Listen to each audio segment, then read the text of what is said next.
Shalom everybody and welcome to the Rivka journey. My name is Itzhak Shapira and I'm the author of the Rivka Remnant, a book that now is available in so many languages.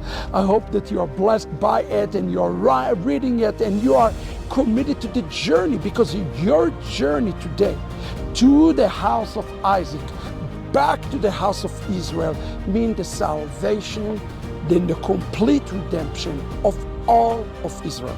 Now, both Eliezer and Rivka have to take a journey, but there is one thing that is common both to Rivka and to Eliezer. In page number 106, I explained it, that the process of birthing starts in Parashat Toldot. Now, pay attention to this word Toldot. This word Toldot is spelled without one of the vavs, and this is important.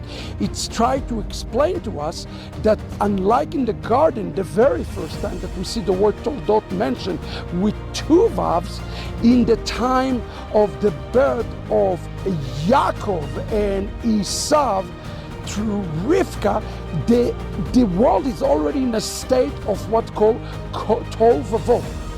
The only other time that we see this word Toldot mentioned with two vav, meaning the new heaven and the new earth, is in the book of Ruth, in the beginning and in the end. But in between those two, every time this word Toldot, generation, birth, is being mentioned, guess what?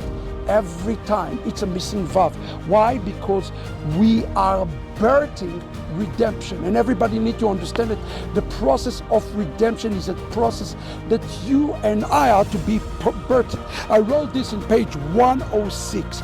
The process of redemption, birth out of the world of chaos, is critical for us to understand, as redemption always starts in the realm that called tohu vavohu. Think about this term tohu vavohu.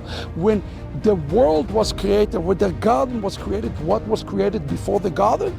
It says it was tohu vavohu, chaos and waste. God has placed Jacob in the world to prepare for a new heaven and for a new earth when the coming of the Mashiach, by working in the world of chaos.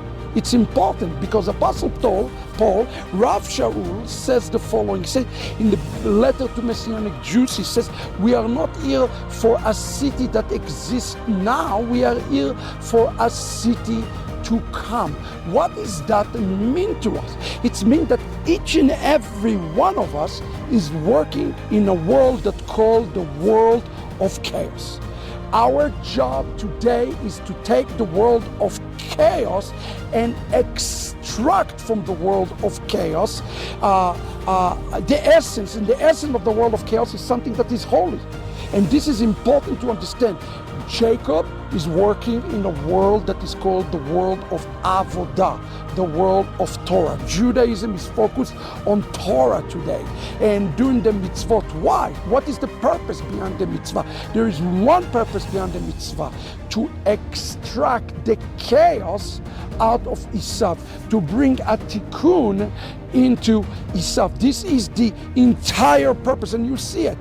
Eliezer going to Rivka's house, his job ultimately is to bring such a level of tikkun into Rivka, so that Rivka can be a appropriate bride all the way to Isaac. You see, that is the first wedding that is going to be taking place between the Jew and between the Gentiles, with one new humanity. Yitzhak has his role, Rivka has his role. They both have to go through a level of tikkun. So today the job for us as Messianic Jews is not to destroy the church, it's not to come and rip the church or to just rebuke the church aimlessly, but rather to help Christianity to come and birth something new out of it. Call it a transformed Christianity that can be acceptable to the house of Israel, can be acceptable to the Jewish people. It is Rabbi Cook who explained that that will be one of the signs of the final redemption, when the nations would want to return to what he called Knesset Israel, the ecclesia of the house of Israel. But he said that it will cause an element that's called a chutzpah. A chutzpah means indigestion. Is something that will stop them from being able to be digested into the house of Israel. So what is the job today that we have is to prepare Rivka, to prepare Esau, to prepare the Gentiles, to prepare the nation to be able to be fully engrafted to the house of Israel. And this engrafting happened when Israel himself say Baruch haba b'shem Adonai. When Israel say Baruch haba b'shem Adonai to the nations, they also say Baruch haba b'shem Adonai to Messiah himself. And that's why it says in the book of Amos, I will return with their return. Who is he talking about? He's talking about the Rivka remnant return. When the remnant is returning, guess what? Messiah is returning. So today when we see the tovavo and the chaos, I hate it when people use this term messy, messianic, messy church. No, the messiness is a great opportunity for us. It's a great opportunity for us to be restored and to make a rectification. So today I think our biggest challenge is to look at the potential, not to look at the physical. Because if we look at the physical of the church today, say, well, why? It's a mess. It's the same thing we can say about Judaism though as well, where Judaism rejected Yeshua. But guess what? There is a great potential in both to make a Tikunim.